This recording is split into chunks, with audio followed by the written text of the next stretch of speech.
Boa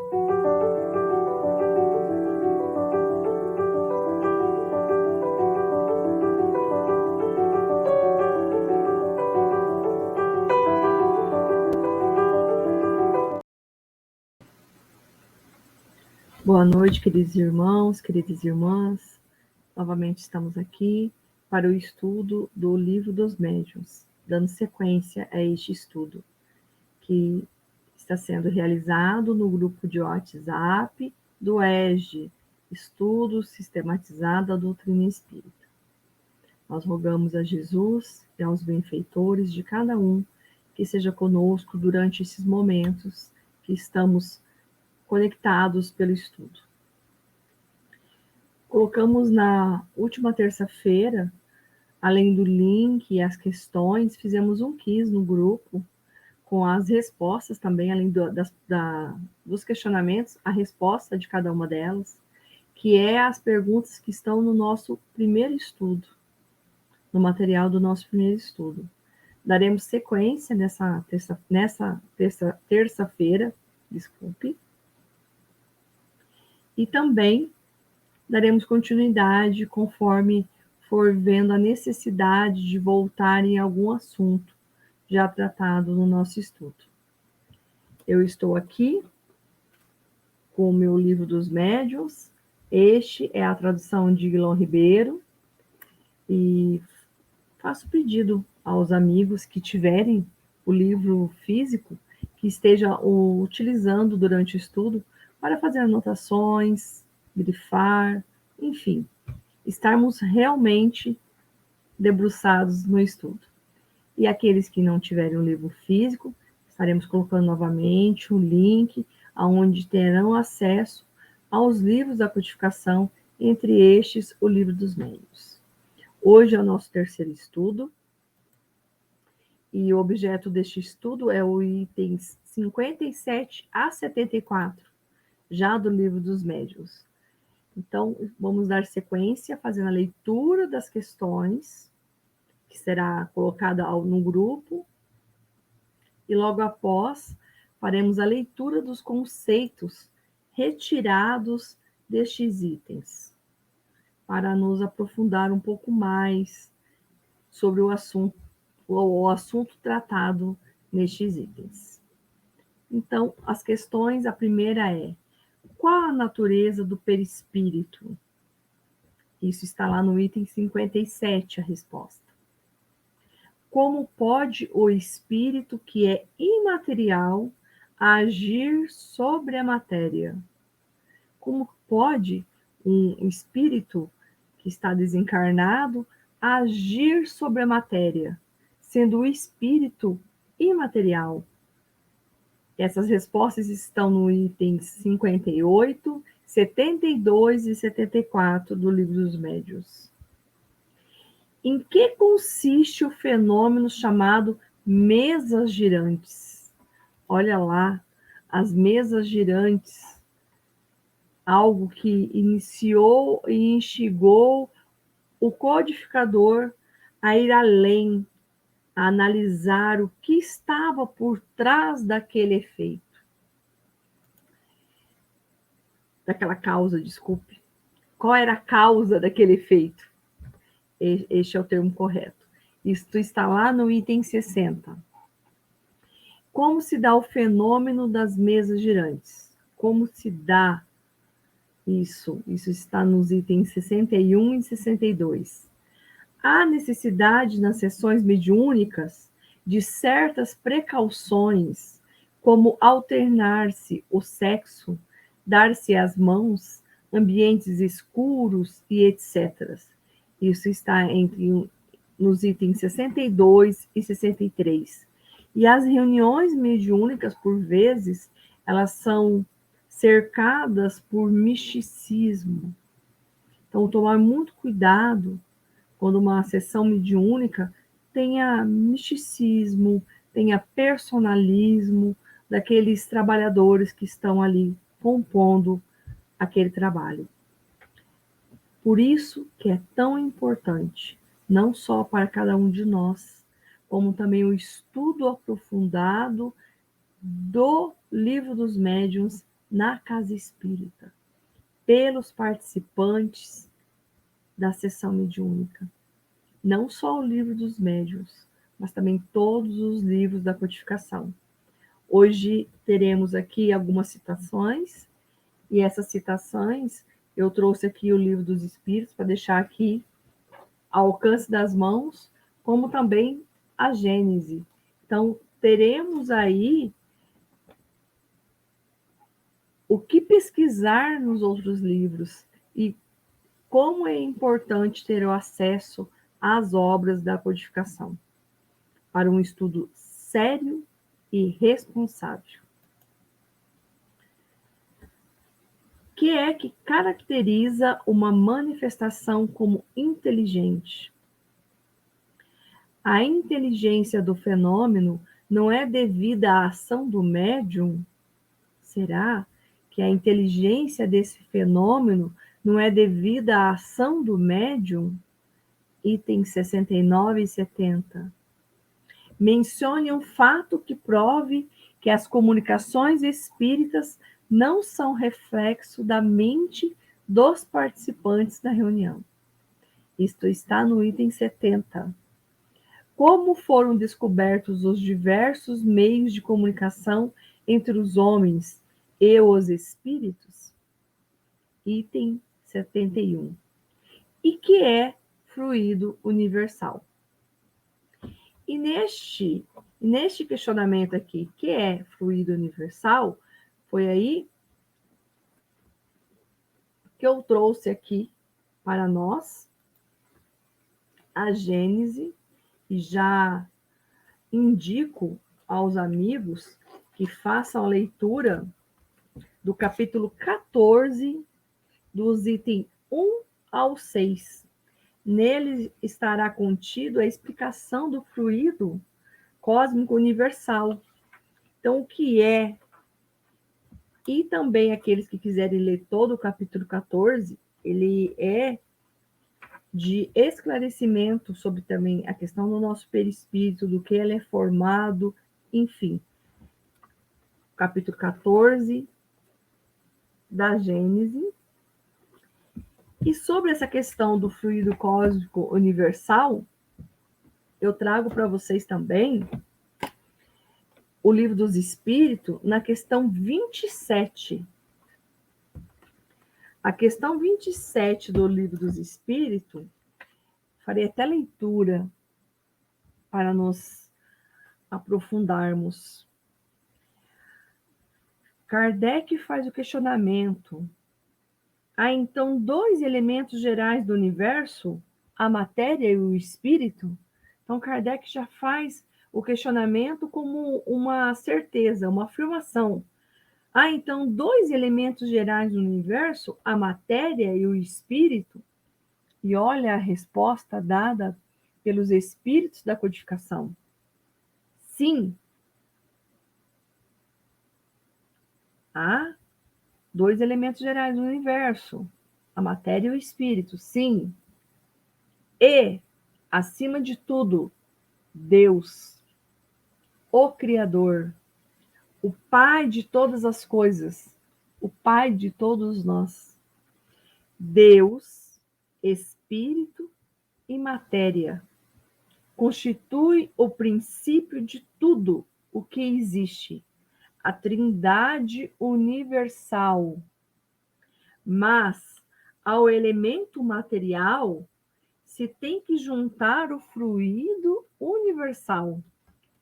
Mas ao elemento material tem que se juntar ao fluido, que desempenha o papel de intermediário entre o espírito e a matéria. Dita, e a matéria propriamente dita, por demais grosseira, para que o espírito possa exercer ação sobre ela. Embora, de certo ponto de vista, seja lícito classificá-lo como com elemento material. Ele se distingue desde por propriedades especiais. Se o fluido universal fosse positivamente matéria, razão não haveria para que também o espírito não fosse. Está colocado entre o espírito e a matéria, é fluido. Como a matéria e é suscetível, pelas suas inumeráveis combinações com esta e sob a ação do espírito. Do espírito de produzir a infinita variedade das coisas, de que apenas conheceis uma parte mínima. Então, do que nós conhecemos? Essa parte mínima que nós conhecemos. Os espíritos já nos responderam que existe 3 coisas no universo. Só 3 coisas: Deus, espírito e matéria. E a matéria propriamente dita, o fluido cósmico universal. Em algumas determinadas situações, mais materiais, em outras, mais fluídicas. Então, ele vem trazendo essa resposta na questão 27, e Kardec faz um questionamento na letra A da 27. Esse fluido será o que designamos pelo nome de eletricidade? Seria a eletricidade, o que nós estamos hoje conectados aqui para estarmos conversando mais próximos uns dos outros, além da eletricidade, a internet? E os espíritos respondem: dissemos que ele é suscetível de inúmeras combinações. O que chamais fluido elétrico, fluido magnético, são modificações do fluido universal, que não é, propriamente falando, senão matéria mais perfeita, mais sutil e que se pode considerar independente. Então, está lá no Livro dos Espíritos, na questão 27. Dando sequência ao nosso estudo, já fazemos a leitura das questões, faremos a leitura dos conceitos retirados desses itens, dos itens 57 a 74. Então, nós temos lá que a natureza íntima do espírito propriamente dito, isto é, do ser pensante, é-nos inteiramente desconhecida. Ela se nos revela apenas por seus atos, e seus atos não pode tocar nossos sentidos materiais, senão por um intermediário material. Então, a natureza do espírito, nós não podemos tocar, ela é desconhecida. Nós não conseguimos ter acesso. E este acesso só é possível pelo intermediário material. Então, o espírito tem, pois, necessidade de matéria para agir sobre a matéria. Se existe 3 coisas no universo, Deus, espírito e matéria, o espírito, ele precisa da matéria para conseguir agir sobre a matéria. Seu instrumento direto é o perispírito. Como o homem tem o seu corpo, ora, seu perispírito é material, como já foi visto.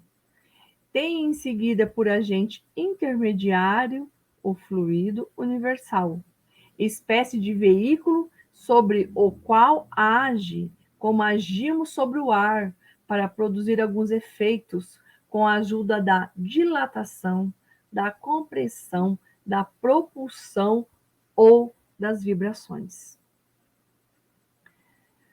Durante a pandemia, muitas casas espíritas começaram a fazer atividades de irradiação, irradiando pensamentos salutares, de eflúvios salutares para algumas pessoas que eram enviados nomes, ou para a humanidade, ou para determinado tipo de irmãos nossos que estão em algumas situações. Nós mesmos no EGE recebemos esta atividade da irradiação, que ela é realizada pelos trabalhadores da Sociedade Espírita Allan Kardec de Goierê, aonde eu estou vinculado. Então,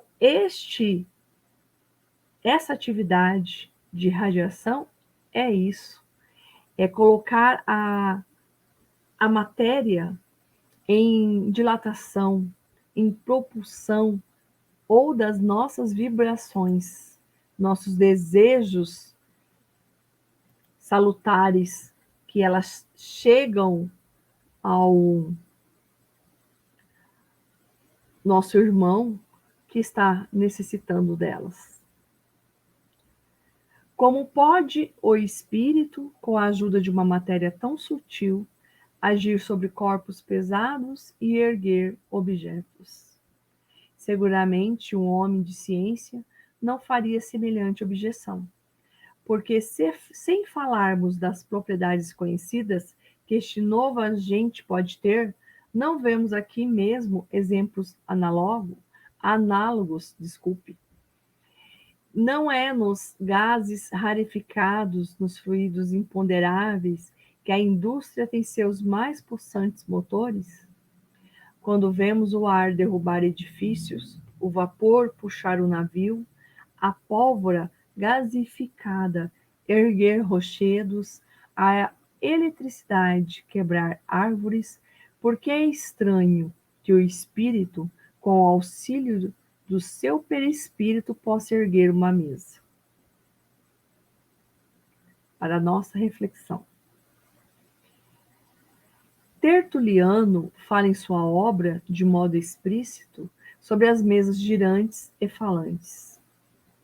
Por meio das pancadas, sobretudo das pancadas íntimas no âmago da madeira, obtém-se efeitos ainda mais inteligentes, como a imitação do rufar de tambores, da fuzilaria de um pelotão, dos tiros de canhão, do ranger de uma serra, dos golpes de um martelo, etc. Disseram que já que havia ali uma inteligência oculta, ela devia responder às perguntas. E respondeu, com efeito por meio de pancadas convencionais. Como as respostas eram bem insignificantes, surgiu a ideia de fazer designar as letras e compor assim palavras e frases. As primeiras manifestações pela escrita, obtidas após a fase das pancadas, tiveram lugar adaptando-se um lápis ao pé de uma mesa e leve pousada numa folha de papel. A mesa, posta em movimento pela influência do médium, pôs-se a traçar letras, depois palavras e frases. Esse meio simplificou-se sucessivamente, servindo-se de uma mesinha do tamanho de uma mão, feita expressamente para isso, depois de cestinhas, de caixinhas de cartão e, por fim, de simples pranchetas de madeira. A escrita era tão corrente, tão rápida e tão fácil como com a mão.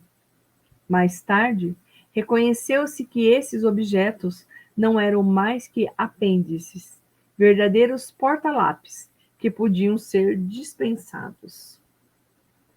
Lembrando aqui que Kardec, quando começou o seu estudo na codificação da doutrina espírita, ele iniciou pelo Livro dos Espíritos e logo após o Livro dos Espíritos, ele começou a fazer a escrita das revistas espíritas, que era como um laboratório, onde ele também tinha um contato com os assinantes, contato com aqueles que queriam tirar suas dúvidas sobre a doutrina espírita, respondia às críticas e também estudava cada vez mais a doutrina. E o segundo livro da codificação é o Livro dos Médiuns, porque o Livro dos Médiuns, como nós temos logo após a primeira capa, ele é o Livro dos Médiuns ou Guia dos Médiuns e dos Evocadores. Kardec, ele escreveu desculpe, ele escreveu o Livro dos Médiuns porque ele sentia a necessidade de que os médiuns necessitavam de ler, ser instruído, tirar as mistificações, entender sobre categoria de espíritos, para poder receber as mensagens de uma forma mais limpa, sem tanta interferência. Então, por isso que Kardec vem trazendo toda a explicação de como eram as primeiras manifestações, até chegarmos nos lápis, apenas lápis e papel. Essas as psicografias. Dando sequência, esse meio simplificou-se sucessivamente, servindo-se de uma mesinha do tamanho de uma mão. Desculpa, a gente já fez essa leitura. Desde o momento em que se conheceram a forma humana e as propriedades semimateriais do espírito, bem como a ação mecânica que pôde exercer sobre a matéria. Porque nas aparições viram-se mãos fluídicas pegar objetos e transportá-los. Pensou-se que o espírito se servia de suas mãos para fazer girar a mesa e erguê-la com a força de seus braços. Mas então, neste caso, qual a necessidade do médium? Não poderia o espírito agir sozinho? Os espíritos deram, então, uma explicação muito diferente da imaginada por Kardec, mostrando que a teoria deles nada tinha a ver com a opinião do codificador. Isso está lá nos itens 72 e 73 do Livro dos Médiuns. O fluido não é uma emanação da divindade, ele é uma criação de Deus. O fluido universal é o princípio elementar de todas as coisas. Ele é, pois, a fonte da vida, mas não da inteligência. O estado no qual o fluido universal se apresenta, em sua maior simplicidade, é o que se encontra no ambiente dos espíritos puros. Na Terra, ele está mais ou menos modificado para formar a matéria compacta que nos cerca. O fluido magnético animal é o estado que mais se aproxima da simplicidade encontrada junto aos espíritos puros. O fluido universal compõe o perispírito. Para executar o movimento de um objeto sólido, o espírito combina parte do fluido universal com o fluido que o médium exterioriza, próprio para este efeito. Quando uma mesa se move por ação do espírito, é que ele tira do fluido universal o elemento que anima a mesma como vida artificial. Estando a mesa assim preparada, ele a atrai e a move sob a influência do seu próprio fluido, irradiado por sua vontade. Essas espécies de fenômenos são produzidas sempre por espíritos inferiores, porque não estão ainda inteiramente libertos da influência material. Os espíritos superiores poderiam produzir tais fenômenos se assim os quisessem? Eles possuem a força moral, como os outros têm a força física. Ora, quando precisam desta última, olha que importante, servem-se dos espíritos que a possuem. Eles se utilizam deste modo dos espíritos inferiores, como nós nos valemos dos carregadores. Então, se os espíritos superiores possuem a força moral e os inferiores a força física, quando estes, os superiores, necessitam da força física, eles se utilizam dos espíritos que a possuem. A densidade do perispírito varia segundo o estado do planeta. e parece que varia também no mesmo planeta, segundo os indivíduos. Entre os espíritos moralmente adiantados, ele é mais sutil, se aproxima do perispírito dos espíritos elevados. Entre os espíritos inferiores, ao contrário, aproxima-se da matéria, e é isso que faz com que tais espíritos conservem por tanto tempo as ilusões da vida terrestre. Pensam e agem como se estivessem encarnados, têm os mesmos desejos e poderíamos até dizer a mesma sensualidade. O princípio vital reside no fluido universal, e é deste fluido que o espírito tira o invólucro semimaterial que constitui seu perispírito. E é por meio desse fluido que ele age sobre a matéria inerte. É como se animasse a matéria com uma espécie de vida artificial. A matéria se anima de uma vida animal, movendo-se como um animal. Obedece ao comando do ser inteligente. Não é então o espírito que a empurra. Quando a mesa se levanta, não é o espírito que a levanta com os braços. A mesa é animada, que obedece ao impulso dado pelo espírito. Qual o papel do médium nesses fenômenos? O médium, ele fornece seu fluido próprio que se combina com o fluido universal acumulado pelo espírito. É precisa a união desses dois fluidos para dar vida à mesa. Essa vida é, contudo, momentânea e extingue-se com a ação, e muitas vezes antes do fim da ação, se a quantidade do fluido não é suficiente para animá-la. E o espírito pode agir sem o médium saber, isto é, muitas pessoas servem de auxiliares aos espíritos para certos fenômenos sem o perceberem. O espírito tira delas, como de uma fonte, o fluido animalizado do qual tem necessidade. A mesa, uma vez animada por esse fluido, pensa? Não. Ela não pensa mais do que a bengala com a qual você faz um sinal inteligente. Mas a vitalidade da qual está animada lhe permite obedecer ao impulso de uma inteligência.